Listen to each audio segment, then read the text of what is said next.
I've already lost count of the days since they relieved me of duty. Strange how years of your life can just vanish in the blink of an eye. And in a flash, you've got nothing but time. Time to reflect on everything that's happened. Hard to believe it's been only a few years since this all began.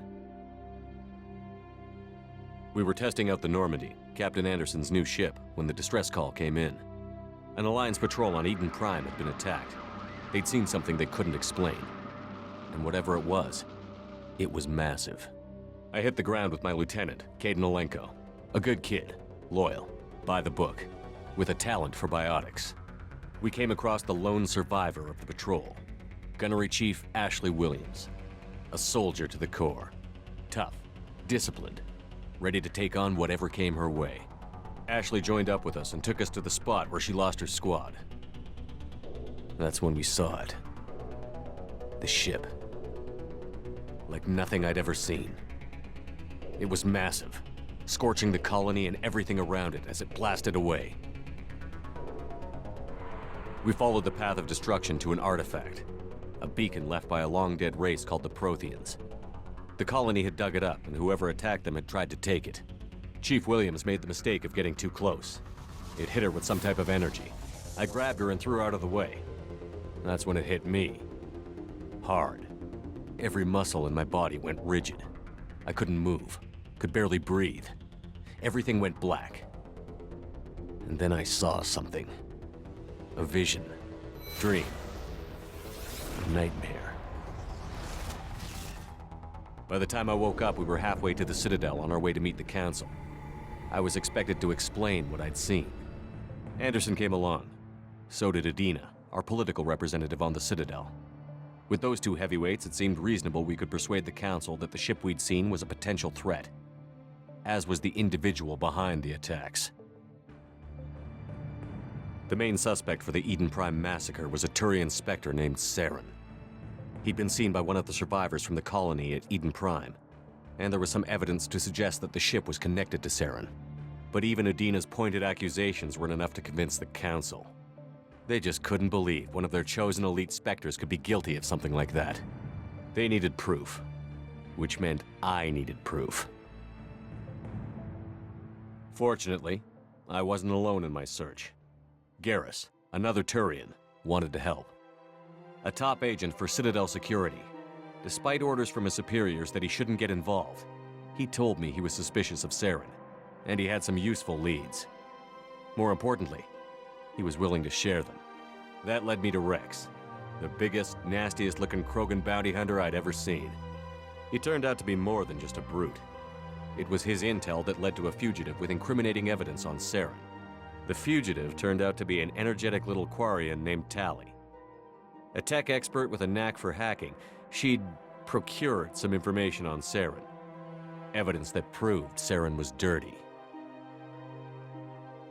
Tali's evidence proved that Saren was responsible for the massacre on Eden Prime, and that the immense warship we'd spotted was in fact Saren's flagship. But it went much further. Saren was trying to find a way to bring back a race of sentient machines from dark space. Machines allegedly responsible for cleansing the galaxy of all organic life. These Reapers were blamed for wiping out all life 50,000 years ago, including the Protheans, then disappearing back through the mass relays to dark space, leaving no trace they'd ever been. That explained why Saren was after the beacon, and it made some sense out of my visions. But not much else. We couldn't convince the Council that the Reapers were a threat, but they agreed Saren had to be stopped. They stripped him of his Spectre status and gave me the honor of becoming the first human Spectre. My first task? Bring down Saren. Anderson decided to stay behind, giving up his ship, the Normandy. He told me I would need it more than he would. He also pointed me in a direction. Liara, a Prothean expert, adept in biotics, and maybe most importantly, daughter of Benezia, Saren's top lieutenant. And like most Asari, as beautiful as she is intelligent, and born with a unique ability to meld with other species. Liara was able to help me decipher some of the vision the beacon had given me. Nothing concrete, but it gave me some clues. And a new appreciation for the Asari. Her technique for accessing my vision was unexpected, but not at all unpleasant. Ashley was a little concerned about the connection I shared with Liara. As commander, I knew either relationship had the potential to interfere with the mission.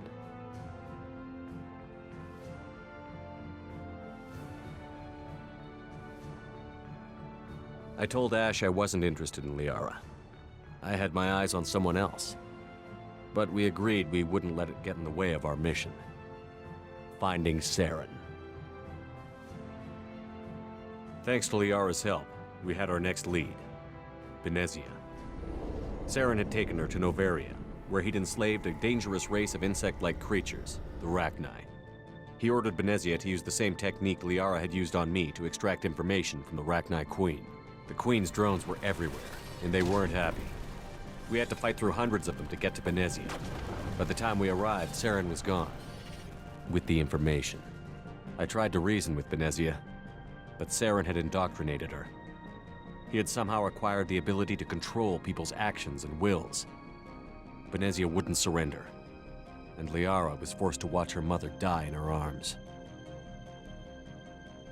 And I was left with an angry, dangerous Rachni Queen to deal with. She claimed her drones would do no harm if I released her. But the Rachni had terrorized the galaxy before.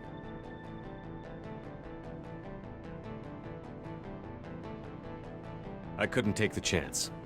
I had a mission to do, and an army of angry Rachni would be one more problem I didn't have time to deal with. With Saren's top lieutenant dead, he was quickly running out of time and places to hide. I tracked him down at his base on Vermeer, but we soon learned it was more than a base of operations. It was a breeding ground. Saren was breeding an army of Krogan. He'd found a cure for the genophage, a disease inflicted on the Krogan to prevent them from breeding and taking over the galaxy. But the Krogan Saren was breeding were slaves, mindless beasts that obeyed Saren's will. I had to destroy the base, and all its research. Rex disagreed. Violently. Rex wanted the genophage cure for his people. I tried to convince him to help me destroy it, that these Krogan weren't real. But he wouldn't back down.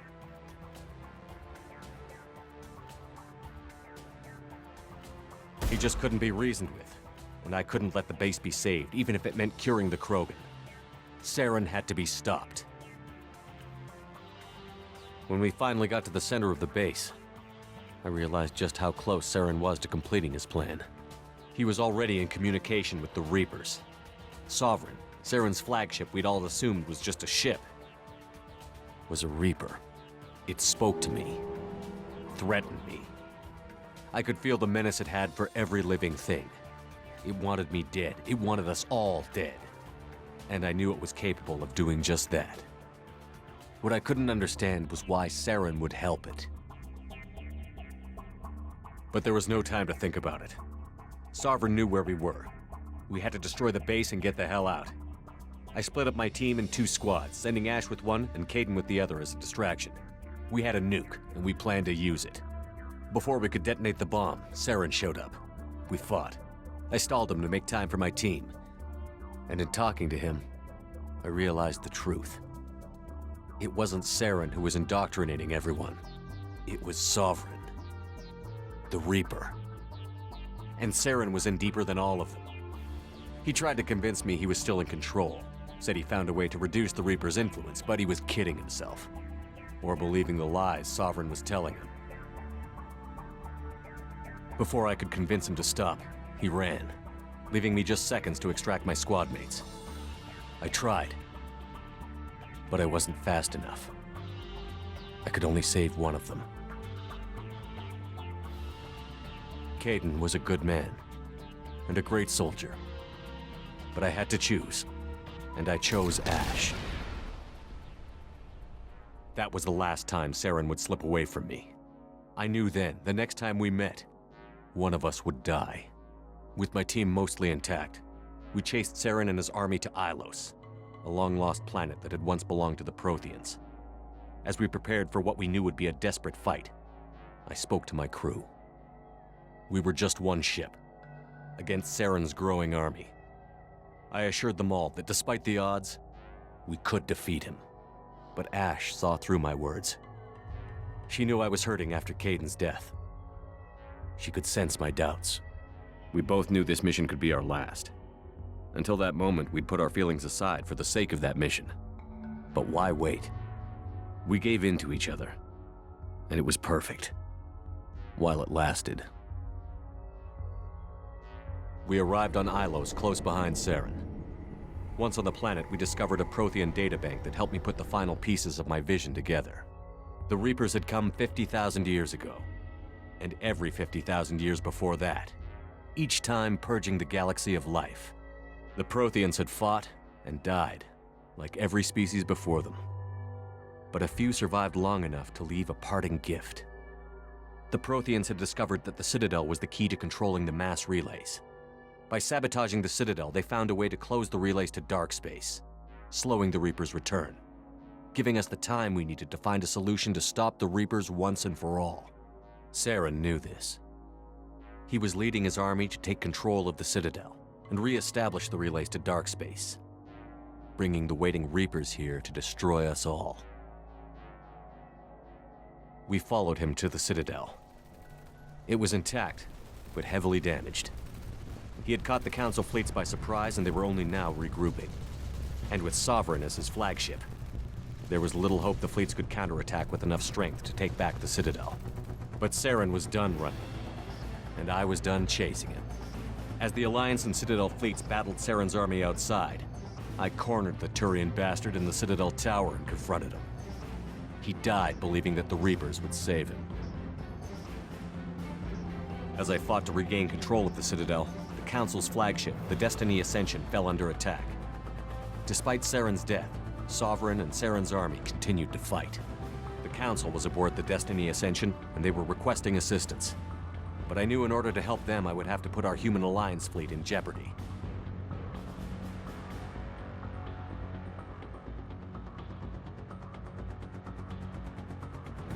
The Council could be replaced. The fleets were needed here and now if we were going to defeat Sovereign.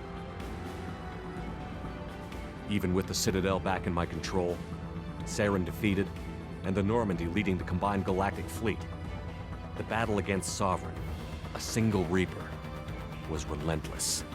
It took the combined fleets of humanity and the other races, but in the end, Sovereign fell. But the costs were immense. While humanity's efforts in the war earned us our first seat on the Council, it was a hollow victory. The Reapers were still out there. I knew the fight was far from over, but as the one who'd led the fight against Saren, I was given new responsibilities. The choice of humanity's first counselor was left for me to decide. On the one hand, Udina, the lifetime politician. Ruthless and ambitious, he would easily navigate the political landmines that would soon be put in front of him. The other choice, Captain Anderson, the career soldier. Tough but fair, but a friend, and someone I could trust. Both great leaders in their own right. I didn't much like Udina, but sometimes you need a pit bull on your side. Someone willing to be the bad guy, for the sake of the greater good. The war was over. The threat had passed. In time, the Council would rebuild itself. The Citadel could be repaired. Even the pain of lost friends would fade. But none of that mattered if the Reapers were still out there. And if they were all as powerful as Sovereign, we had to find a way to stop them. I had to find a way. I gathered my crew, took my ship, and went in search of answers. Officially, the Council would only say I was assigned to cleanup duty, rooting out any remnants of Saren's army. But the Geth and Saren were just the beginning. The Reapers had other plans. A few months after the battle for the Citadel, while we were on patrol, we were attacked by an unknown vessel. Before we knew what was happening, we were disabled and forced to abandon ship. The Normandy was destroyed. We lost a lot of good people. I almost didn't make it myself. Technically, I was as close to death as you can get. By the time my body was recovered, there wasn't much left. The pro-human group, Cerberus, acquired what was left of my body and spent the next 2 years rebuilding me. My memories, abilities, everything. The person in charge of my recovery was a Cerberus agent, Miranda Lawson. Brilliant and efficient. But before I could be completely rehabilitated, the Cerberus facility we were in was attacked, and was forced to fight my way out. In my condition, I should have died. But an ex-Alliance soldier named Jacob Taylor kept me alive. We found Miranda, and we escaped. They took me to meet the Elusive Man, the leader of Cerberus and the one who had ordered me rebuilt. The Elusive Man lived up to his name, offering half answers to many of my questions. But he did explain why he had brought me back. He believed I was the one person who could stop the Reaper threat. And he explained that the Reapers had a new ally, an insectoid race called the Collectors, the ones who had attacked the Normandy 2 years earlier. Since that time, they'd been systematically abducting entire human colonies and taking them beyond the Omega-4 relay, a place that no ships other than Collector ships ever returned from. The Elusive Man wanted me to find out why humans were being abducted, and to end it. In return, Cerberus would outfit me with a rebuilt Normandy, weapons, and a skeleton crew, as long as I agreed to take along Miranda, Jacob, and an illegal AI named Edie. I told the Elusive Man I wanted my own team, people I knew. He already had a list of individuals that he wanted, people that might be willing to go on a suicide mission, to head beyond the Omega-4 relay and face the unknown. It was an interesting list. Ex-convicts, assassins, experimental scientists. In the end, it was my choice. It would take time and effort to recruit them all, and with more humans disappearing every day, I wasn't sure I should bother.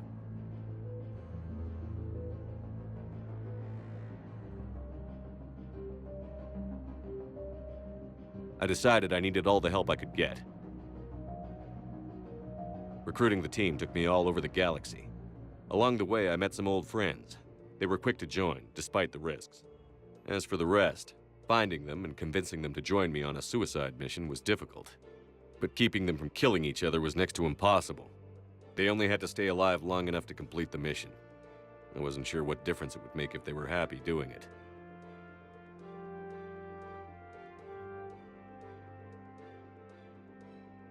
But if we were going to survive this, our best chance was to make sure everyone was working together. I tried to recruit and reconnect with a few of my old squad, but they were suspicious of Cerberus. No doubt why they weren't on the Elusive Man's list to begin with. Worse, they had moved on. For 2 years, they'd believed I was dead and lost. Now I was headed off on another suicide mission. If things were going to get better between us, it would take time. But I was running out of time. Maybe once the mission was over, we could try to reconnect. With most of the team recruited, we were getting close. We just needed to figure out how to survive the Omega-4 relay. Our best chance came when we discovered a damaged Collector ship. We went in knowing it could be a trap, but we had to try. What we found there was almost unbelievable. The Collectors weren't a new race at all. They were the twisted remnants of the Protheans, slaves of the Reapers, and humans were the next target. The Collectors were abducting tens of thousands of humans for the Reapers, and unless we could find a way to stop them, we'd end up just like the Protheans. We had to escape before we could find out the secrets of the Omega-4 relay, but we were more determined than ever to put a stop to the Collectors.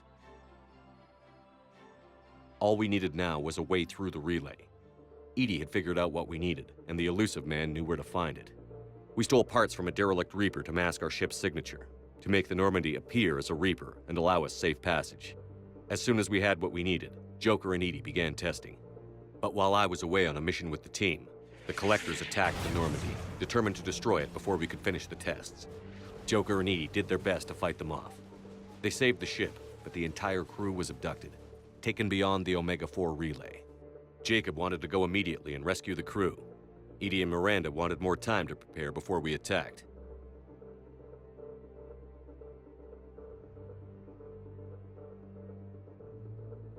We had everything we needed to get through the Omega-4 relay safely. I wouldn't risk the lives of the crew by waiting. Eventually, we were ready to go. I gathered everyone to go over the plan. We all knew this was likely a one-way ticket. The team was as ready as they could be, but they were nervous. We knew this could be our last day together. We were scared and looking for reassurance. Some of us found it in each other.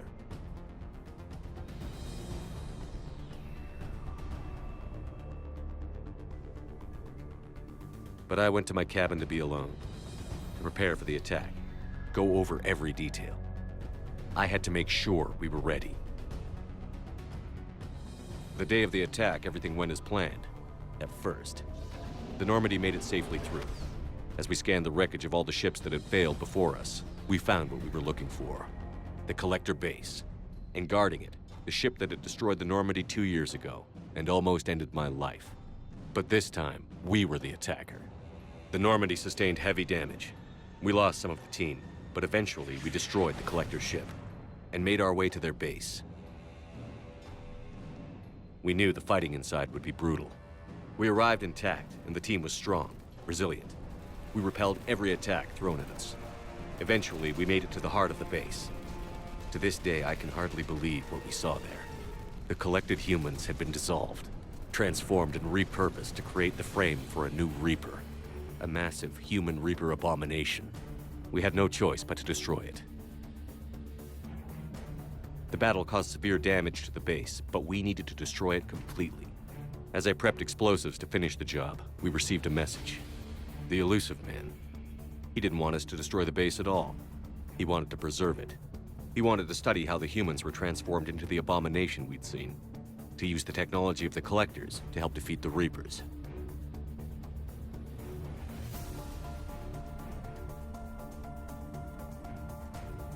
I always suspected the elusive man had his own motives, but I couldn't agree with him on this. We had stopped the Collectors. We would find a way to stop the Reapers without sacrificing our morality in the process. We destroyed the base, completely, and escaped back through the Omega-4 relay. The mission was over, but we paid a price for our success. We lost almost half the team, but at least we were able to rescue the crew in time. And in the end, we stopped the Reapers from creating a human Reaper abomination. And we bought everyone just a little more time. If only there was more time. The Reapers are still coming. Every day a bit closer. I handed every piece of intel on the Collectors and Cerberus over to the Alliance brass. They're not sure what to make of it, but at least they're listening. I just hope they figure out what to do about it soon, before time runs out for all of us.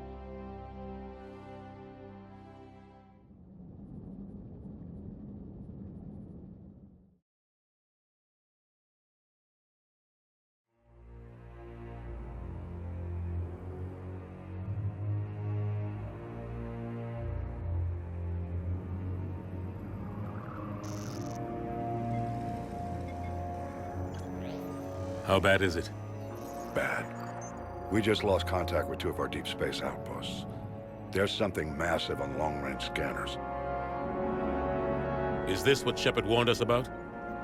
I'd stake my life on it. How long do we have? Not long. I sent word. The fleet's immobilizing. God help us all.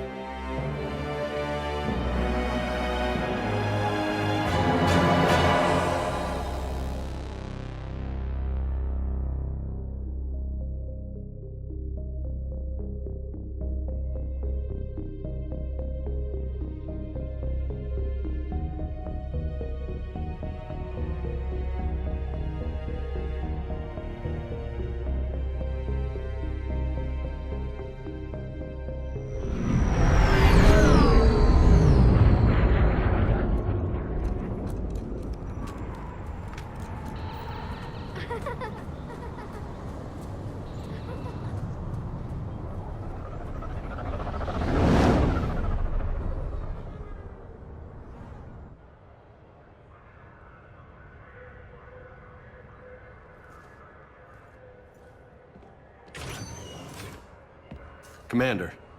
You're not supposed to call me that anymore, James. Not supposed to salute you either. We gotta go. The Defense Committee wants to see you. Sounds important.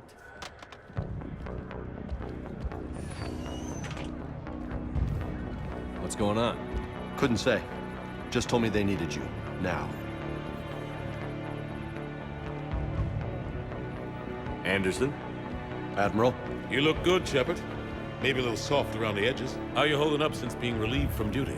It's not so bad once you get used to the hot food and soft beds. We'll get it sorted out. What's going on? Why is everyone in such a hurry? Admiral Hackett's mobilizing the fleets. I'm guessing word's made it to Alliance Command. Something big's headed our way. The Reapers? We don't know. Not for certain. What else could it be? If I knew that.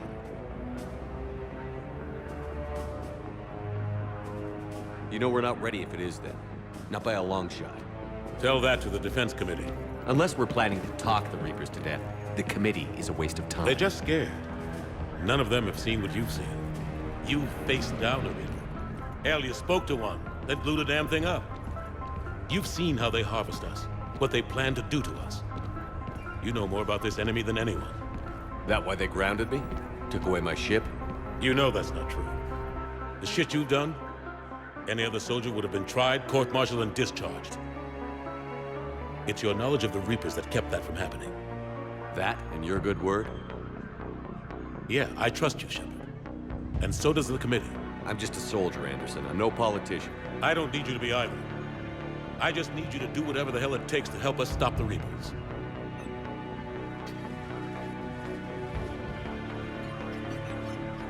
Good luck in there, Shepard.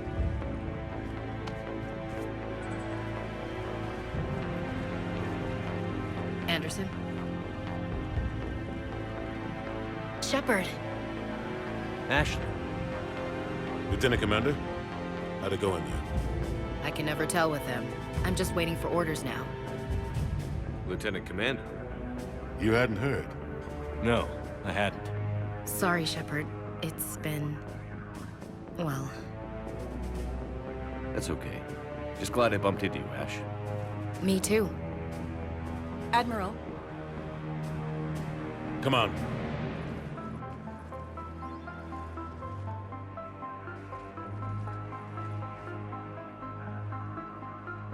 You know the commander? I used to.